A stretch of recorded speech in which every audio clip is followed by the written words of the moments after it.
Sa titulo ng Agos ng Agham, Hakbang Tungo sa Kaunlaran. Sa pag-usbong ng agham sa ating bayan, kalakip ang taglay na hangarin at layon. Pananaliksik na talay pag-asa at kaalaman, tungo sa kaunlaran, ating inaasaw. Sa bawat pag-aaral, bawat hakbang ng isip, agham ang liwanag na nagbibigay gabay. Mula sa lupain hanggang sa mga bituin, tayo ay nagtatanong, sumasagot ng taimtim.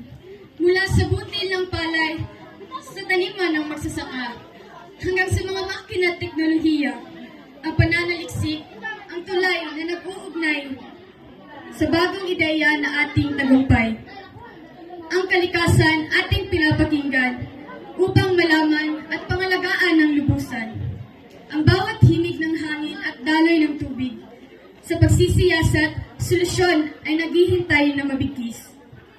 Mga bagong gamot at teknolohiya, sa bawat ospital at paaralan, ang gantay na darama, sa pananaliksik, kalusugan at edukasyon, ang sandigan ng kinabukasan ng ating nasyon.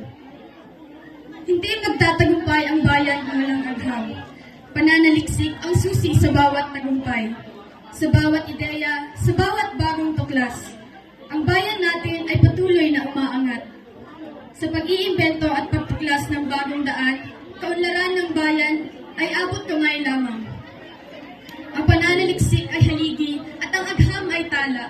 Sa bawat Pilipino ay may tagumpay na naghihintay. Huwag tayong mag-atubili, huwag tayong humito sa pag-aaral at pagsasaliksik sa bawat sandali, sa mga agham na pamamaraan, tayong lahat ay tutungo sa pagbansang kaunlaran. Agos ng agham, hakbang tungo sa kaunlaran.